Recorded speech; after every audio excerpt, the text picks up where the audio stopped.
some important points regarding electric field lines, or some points will be there which will be called as properties of electric field lines.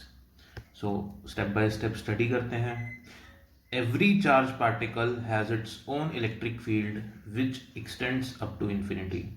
तो example के तौर में मैं ये देख लेता हूँ कि एक पॉजिटिव चार्ज जो हमने प्रीवियस स्लाइड में देखा था, उसकी इलेक्ट्रिक फील्ड की वैल्यू हमने कैलकुलेट करी थी E इक्वल्स टू KQ/R².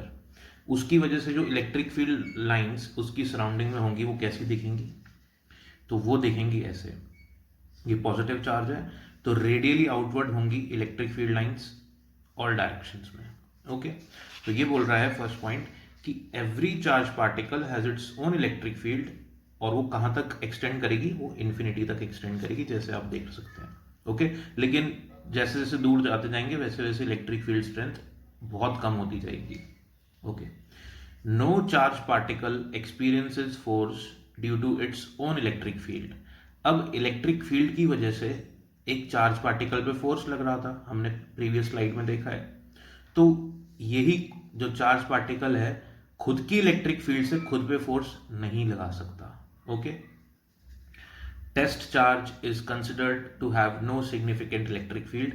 ये भी मैंने आपको प्रीवियस स्लाइड में बताया था कि टेस्ट चार्ज की खुद की कोई सिग्निफिकेंट इलेक्ट्रिक फील्ड नहीं होती है. Okay, electric field due to a positive charge is radially outward and vice versa. Positive charge की वजह से इलेक्ट्रिक फील्ड रेडियली आउटवर्ड होगी. ओके, एंड नेगेटिव चार्ज के लिए रेडियली इनवर्ड होगी. ओके, अगर हम लोग एक पॉजिटिव और दूसरा भी पॉजिटिव चार्ज लें, यानी कि हम लोग लाइक चार्जेस ले रहे हैं, तो उनकी वजह से इलेक्ट्रिक फील्ड लाइंस कुछ ऐसी होंगी. फर्स्ट ऑफ ऑल ये पता है हमको कि like charges repel each other. अब ये जो इलेक्ट्रिक फील्ड लाइंस है ना, ये आपको दिख रही हैं, ये शो ही कर रही हैं कि ये दोनों एक दूसरे को रिपेल कर रहे हैं चार्जेस. ओके, इन इलेक्ट्रिक फील्ड लाइंस की जो डायरेक्शन है वो एग्जैक्टली ये शो कर रही है कि ये दोनों चार्जेस एक दूसरे को रिपेल कर रहे हैं. ओके, तो रिपेल कर रहे हैं, तो रिपेल करने की वजह से ही एक दूसरे से अवे जा रही हैं. एक पॉइंट आप नोटिस करिएगा कि जो इलेक्ट्रिक फील्ड लाइंस हैं ये 90 डिग्री एंगल पे इमर्ज कर रही हैं. ओके, इसका रीजन हम लोग नेक्स्ट कमिंग लेक्चर्स में देखेंगे.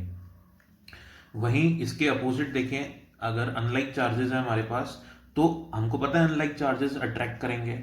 अब जब अनलाइक चार्जेस एक दूसरे को अट्रैक्ट करेंगे तो इस कंडीशन में आप देखिए इलेक्ट्रिक फील्ड लाइंस यहाँ से स्टार्ट हो रही है और यहाँ पे जा रही है. अब ये तो हमको मालूम ही है कि electric field lines positive charge से स्टार्ट होती हैं और नेगेटिव पे एंड हो जाएंगी. ओके, तो यहाँ से ये वाली इलेक्ट्रिक फील्ड लाइंस सीधी जा रही है और यहाँ पे अंदर आ रही है. तो ये है पूरा कंस्ट्रक्शन इलेक्ट्रिक फील्ड लाइंस का due to unlike charges.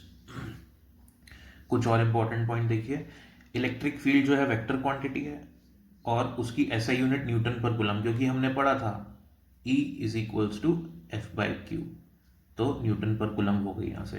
Plus एक और ये बहुत इंपॉर्टेंट है, कई बार ये कॉम्पिटिटिव एग्जाम्स में और सीबीएसई में 1 मार्क में आया हुआ है क्वेश्चन कि इलेक्ट्रिक फील्ड जो है उसकी एसआई यूनिट क्या है, वोल्ट पर मीटर भी होती है. कैसे होती है ये हम कमिंग लेक्चर्स में देखेंगे. Electric field lines produced by static charges does not form close loop. अब यहाँ पे आप एक चीज नोटिस करिए कि electric field lines close loop नहीं बना रही है. ठीक है, जैसे मैग्नेटिक फील्ड में बनाती थी, अगर कोई मैग्नेट है तो उसके अंदर भी जाके बाहर निकल जाती थी, तो वो क्लोज लूप होता है. जबकि यहाँ पे कहीं पे भी ऐसा क्लोज लूप नहीं है जैसे मैग्नेटिक फील्ड लाइंस में हुआ करता था. नेक्स्ट पेज देखेंगे. The tangent drawn to the curve at any point gives the direction of electric field intensity at that point. ये वाला डायग्राम देखिए आप. सपोज ये इलेक्ट्रिक फील्ड लाइन है, ये वाला डायग्राम में नोटिस करते हैं हम लोग, ये इलेक्ट्रिक फील्ड लाइन्स है. अगर मैं इस इलेक्ट्रिक फील्ड लाइन पे एक पॉइंट लेके इस पे टेंजेंट ड्रॉ करता हूँ, तो जो ये टेंजेंट है मुझे इस पॉइंट पे इलेक्ट्रिक फील्ड की डायरेक्शन बता रही है. अगर इस पॉइंट पे ड्रॉ करता हूं तो इस पॉइंट पे इलेक्ट्रिक फील्ड की डायरेक्शन पता लग रही है मेरे को. कौन बता रहा है? टेंजेंट बता रहा है. ओके, तो जब भी आप टेंजेंट ड्रॉ करेंगे इलेक्ट्रिक फील्ड लाइन पे, वहां पे आपको डायरेक्शन पता लग जाएगी इलेक्ट्रिक फील्ड की उसी पॉइंट पे. Electric field lines never cross each other. If they would intersect at a point, electric field intensity at that point will have two directions which is not possible.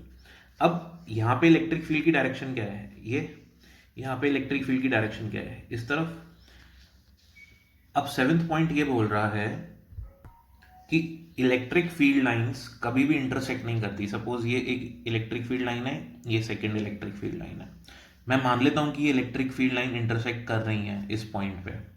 Okay, अब इस point पे इस field line की वजह से direction होगी ये, और इस फील्ड लाइन की वजह से डायरेक्शन होगी ये.